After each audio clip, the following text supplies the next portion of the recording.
zone.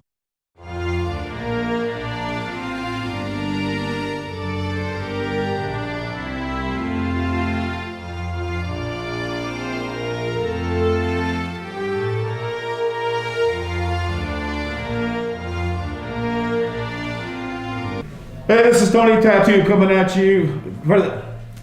Fuck it. This is Tony Tattoo coming at you from the wonderful Kildare's Pub in the deep southwest of Calgary, Alberta, Canada. This is Wideopen YYC, and it's great to see you people again. We've been off for a while. Besides, hey, what's new? Any new things going on? So right? saw this new Netflix show. Oh yeah. I don't know how many shows we've been binge watched already, but so something new for you. We got a nouveau coronavirus, COVID-19, has escaped from guess where? China again. Just seems to be where these things love to percolate, and then they send it forth. An asteroid's making a close approach to Earth, and Eddie Van Halen has passed away. Sean Connery has passed away, and murder hornets. I feel as we missed the murder hornets.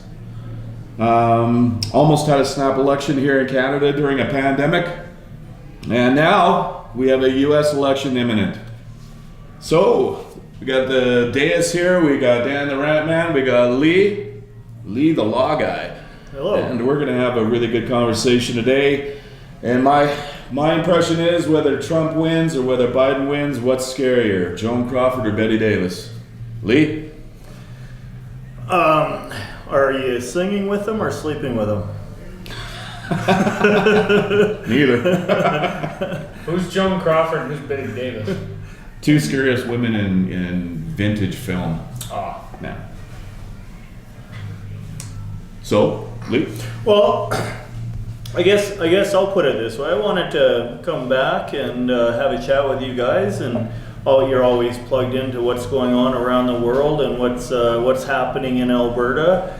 Let's just start locally. We have an election happening tomorrow in which, if Biden sticks to his word, he's going to shut down Keystone, and that means we have, a bunch of Albertans who are really on the basis of this one issue, imagining that a world with Trump is going to be the end of Alberta. And, on the other hand, people thinking like me think that despite this devastation to the Alberta economy, like if we don't do something about Trump, I don't throw this around lightly, but like this is a dictator in the making. We have someone who is building a case to not accept the constitutional handing over of power peacefully and respectfully. Dan? I remember when Trump got elected and everyone said he's going to start World War III, he's going to launch nukes left, right, and center. He's going to repeal same-sex marriage laws, and none of that happened. It's fear-mongering. And no, he's not going to, when he loses, you can't have it. Like he's still gonna just go back to making billions of dollars and be a businessman, or he doesn't make billions, or be a TV show host or whatever he wants to do. He doesn't care. Okay. Well, this is the thing: is that we have a choice between a megalomaniac, or you say a dictator in the making, potentially, and then someone who doesn't know where the hell he is half the time. I mean, did you see the one speech he was making? He had his wife standing behind him, and he was going, "Yeah, we need to get George out of the White House, and we need to do it now." And she's standing behind him, going, "Trump, Trump, Trump." Oh yeah, Trump. Like really. Like, yeah. And so I don't want to be an apologist for Biden, but I like what I don't like is these Fox-fed narratives that Biden's just an idiot, and so dismiss him, because just like you've done, and I've heard you just dismiss Biden as being just absent, but you have to give the guy credit. He's been in the Senate for 48 years. He's made some mistakes, but he's done a lot of amazing things. Fox News and Trump like to make sure that we're only talking about how he's not mentally stable and how Biden's laptop got on a Giuliani's desk and there's some conspiracy. So they specifically have a thing where we're going to lob doubt, but we're not going to substantiate it.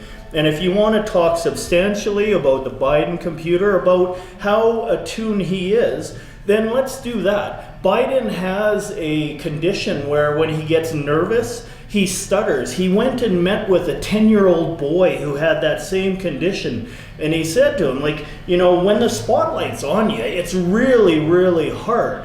And so it's a bit of a disability, and for everyone to like take advantage of pointing a spotlight at a guy who's, you know, I know everyone thinks I'm an idiot. You know what I mean? Like, it's The problem is not whether he stutters or he did the thing with the kid. I mean, I totally applaud anybody who gets over stuttering or speaking in public, but the problem is that I think he's close to the edge of dementia. I don't think he really understands where he is at the time. substantiating what? Like a few of these. Do you want this places- guy running the country down there? That's what I'm saying. Is that, don't get me wrong, I'm not saying that Trump is any better. I mean, Trump just goes, So you that's mean very as bad, or policy- this is very good, or we have to do this because they're bad, and this is good, and it's like, what's bad and what's good? Can you be more specific? You Right. know, like- I love that. So let's be. So you're talking about his policies. Are you talking environment? Are you I don't think talking- Trump even knows his own policy. Trump doesn't have any policies. No.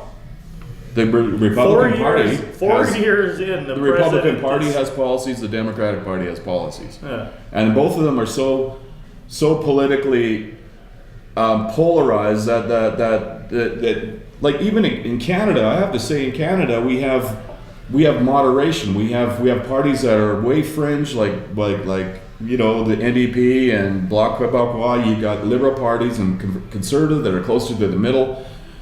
But in the U.S. politics, both parties are polar opposites. They're both as far left and right as you can get. There's no mid ground. There's nothing in between. But isn't it just a matter of special interests, like Oh, polling? absolutely. Well, follow the money, right? Yeah. D. As far as Joe Biden's inability to be a good president based on a stutter or a fear of mental incapacity due to a disease like dementia, I gotta disagree with you. I mean, greatest president in history was FDR, and the guy was in a wheelchair in his second term with polio, and didn't he have a stroke? Yep. Yeah, like Yeah, but he still had his faculties. stroke takes quite a bit of brain matter out of you, let alone the physical. Well, he ended up passing away of it. I'd anyway. rather have Biden with Kamala in the back. And then if you guys want to talk about her crazy leftist socialist environment, and you know, she effectively wants to give universal health care to every American. See, that's one thing I really do like about the Republicans. The first ladies just shut the fuck up because they're not the president. But what is with the Democrat women just being like, I'm president too? It's like, you're not. Well, it's like even Hillary Clinton, Michelle Obama, Biden's gal, they're all like, we're a partnership. And it's like, you're not running for president. Well, Like, with all due Biden- respect, shut up. Biden's other gaffe was he called it the Harris Biden campaign. Yeah. And so You know, yeah. so that tells he's me he's a self-proclaimed gaffe machine. that's the problem is that he if he gets in, he will be a one-term president. Period. So let's talk about- Second of all, is that if he gets in, basically there'll be a step down by him, and Kamala Harris will become president. I see that. And so, if that happened, I'm sorry, but that country will just go off its rocker. Well, it doesn't matter who wins right now. The country's going to go off its I rocker. don't think it will. Businesses I- are already boarding up. If the Republicans win, the Democrats will lose their fucking shit, and they're already losing it. U.S. in 2020 is in no different place than they were in 2008, whether that be with the financial crisis of 2008 and the financial crisis currently. And in 2008, they elected a black president with a Middle Eastern name. And I remember this narrative, like, oh my God, it's gonna be like All the rednecks are yes. gonna come out with their guns. And you know what? Like They the apocalypse, didn't. yeah. They didn't.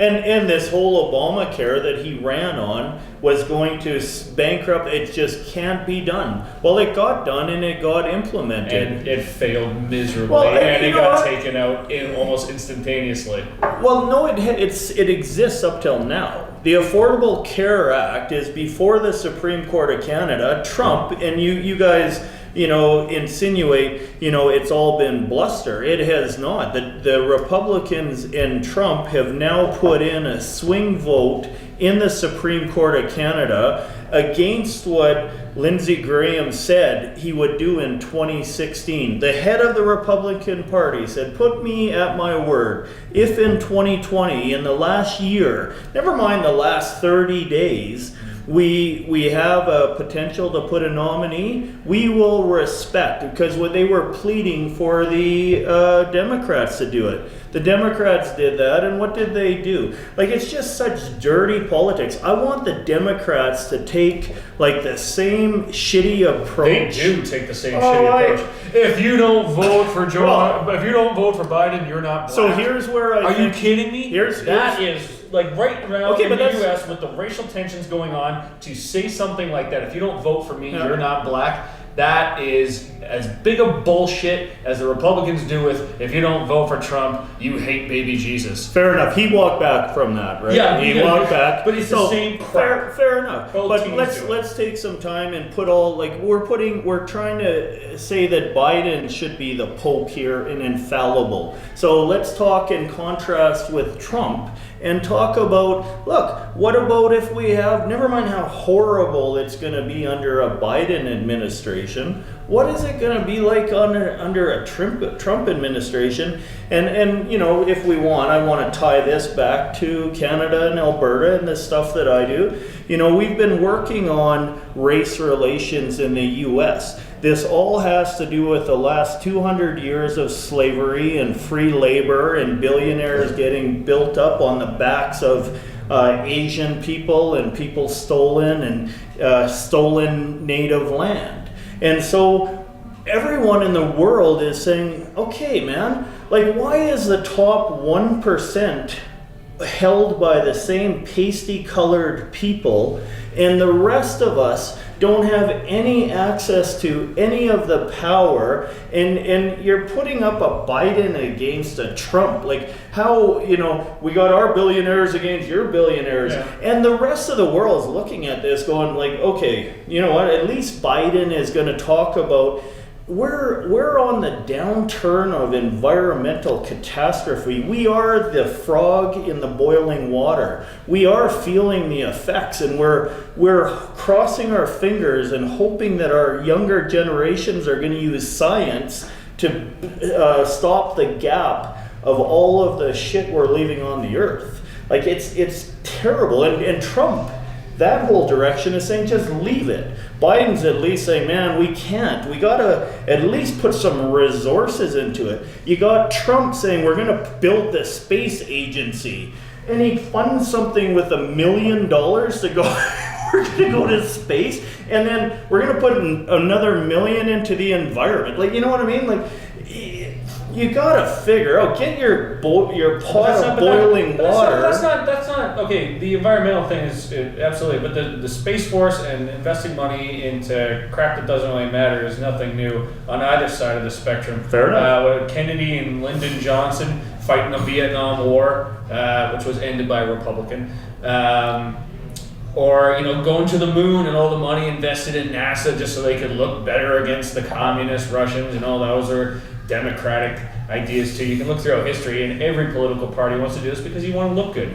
And the fact, back to the environmentalism, absolutely. Because Trump got in by saying, I'm going to bring you your jobs back. I am going to bring industry back to this country. I'm going to fuck with all the tariffs so that Ford can't make a truck in Mexico for cheap. They have to sell Ford trucks here, you got to make them here. We're going to give everyone their jobs back. And middle America has been struggling for the past 60 years when, fuck, finally someone's listening to us. And that's how he got in. So how's he going to keep getting in?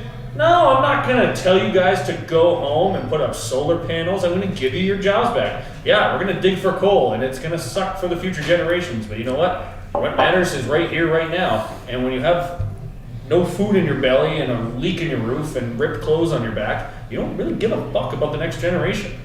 See what's really. And that's how he's gonna get back in, not necessarily get back in, but at least, keep his support group of voters together. What's interesting to me is the again I go back to the Harris and Biden thing. What's interesting to me is that she was Biden's biggest opponent when they were running for president for nomination. She was most outspoken against Biden's policies and everything else like that, and then it's just. You're just parading, sorry, and I don't mean to diminish her experience as a crown counsel or what the hell she was down there. She was an attorney general for California, the second biggest legal division behind the federal government. Let's call it what it is. Yeah. Let's stop tiptoeing around it. The only reason she's vice president nomination is because she's black and she's a woman. Oh, are you kidding me? Before Camilla when she was applying to be the president of the U.S., when she ran against Biden, and by the way, she gets a lot of slack because she's a woman, and everyone's buying into this false Trump narrative. Let me back up. That's not the only reason, but out of the candidates, if there was old white guy and younger black woman with the exact same credentials, the Democrats are going to go with this so they can try to sucker a couple more votes out of gullible people who buy into the race card. I never did.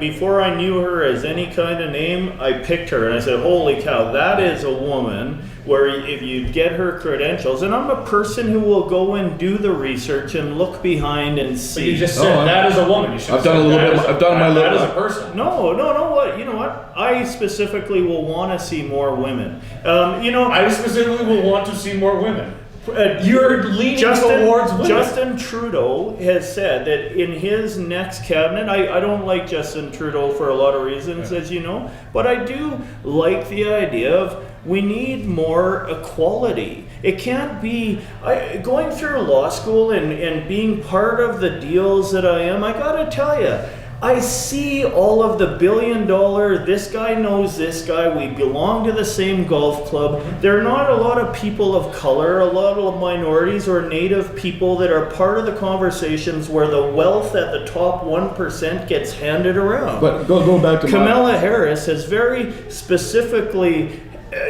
changed the justice system. She hated Biden and took him to task because in 1994, he and Clinton passed legislation to put a lot of black people in jail in that 3 strikes rule. And who held that up? And who's incarcerated more people of color? Who's incarcerated more people? Oh, right now it's the Supreme Court the U.S. Supreme Court. For petty drug charges, like possession charges. Who has the all-time record in California? Oh, you mean Kamala Harris? Yeah. Okay, fair enough. But we can do a whole show if you want on Kamala Harris, and I would love it because she is speaking now about wanting to be in charge of the system, to change the system. The reason that, of course, she's trying to sucker votes out of dumb. That's what politicians do. Listen, I'll tell you this, and I'll tell you the reason why I don't think Biden's going to win is because of Kamala Harris, and for these reasons is because she wants to expand the Supreme Court. Biden doesn't. She called for defunding the police. Biden doesn't agree with that. She put in reimagining how public safety, instead of Medicare or reforming the medical health system, she put it as reimagining the public safety in America. Stricter gun control, decriminalizing border crossings by undocumented immigrants. Her policies are nowhere near Biden's, and that's the reason why I think that they're not going to win. Which is why he picked her.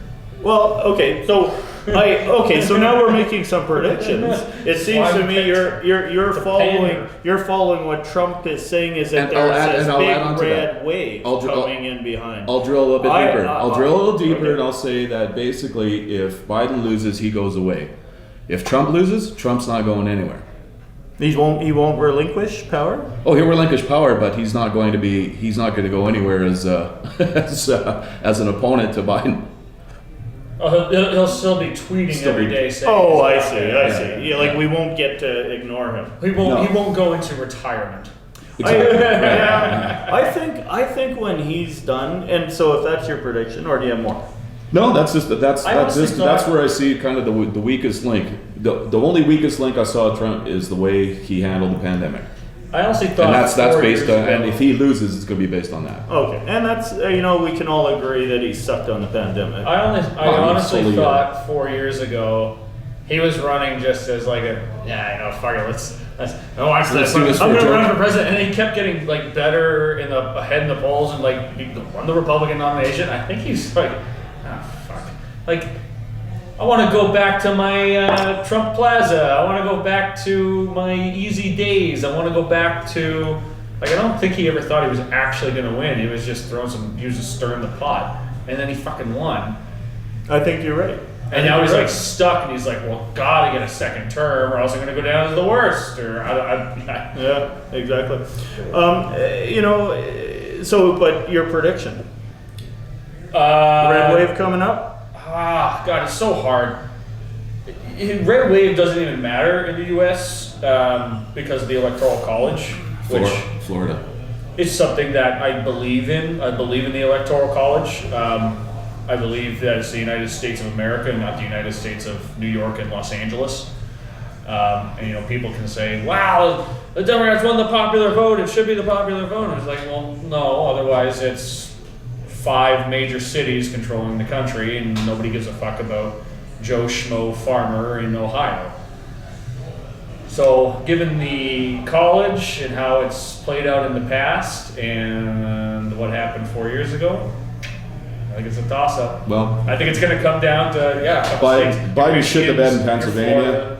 And well, Trump we don't know about that yet. Let me throw my prediction, and we can riff for a moment. Here's my prediction: is I'm incredibly optimistic and hopeful that we have an answer tomorrow, and that it will be Biden. And I think it will be early. The only reason that Pennsylvania comes into play is because they are a jurisdiction that doesn't start counting until the polls close. And so the legislatures specifically barred early counting. 3 weeks ago, they could have passed it so that we could have some certainty. But anyway, there's a whole bunch of politics all the way around, and I find it disturbing. I do think the United States is a glorious country, and as you always say, they're the elephant and we're the what? No, I always say that we're kind of like, well, put it this way: every time they get the sniffles, we get the nosebleed. That's right. So I wish them well from the perspective of. This is a referendum. It's a referendum on a few things. It's a referendum on race relations, either one way or another. Underneath what's going on, there is a black community that is going to have an uprising.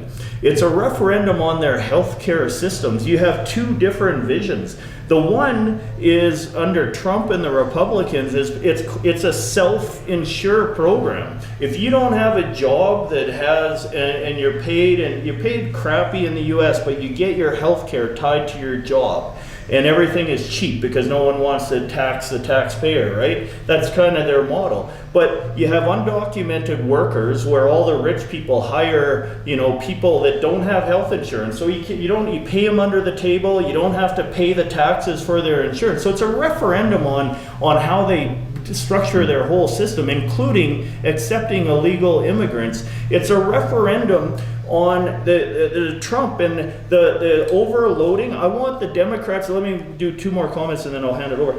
2 more, the Comey it's a referendum on our Supreme Court of Canada. Trump pushed this in under a month to get someone who, if you guys watch The Handmaid's Tale, this woman wants to overturn Roe versus Wade and take away every American woman's right, if you were raped, to make a decision about your body.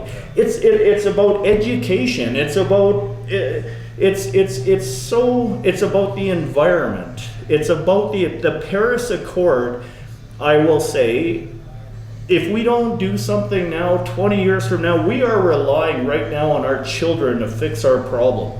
We're not trying to say if we don't fix it in 13 years, we're underwater. We're now going, we speculate that our children are going to fix this.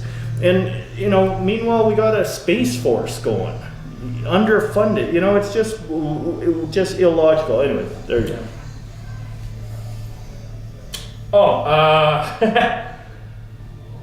It's a referendum, in my opinion. Yeah. And it applies to Canada.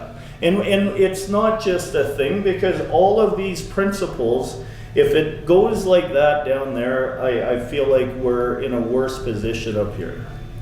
Well, like I said, whatever happens, every time the U.S. gets the sniffles, we get the nosebleed. So hang on to your hats, put your seatbelt on, and we'll wait till hopefully the end of tomorrow. We'll have a definitive answer, and then we'll come back and do a post-election show for you. This has been Lee, Tony Tattoo, Dan the Rant Man. This has been Wideopen YYC. Check us out on Instagram, Twitter, Facebook, and remember to keep it between ditches and give somebody a hug.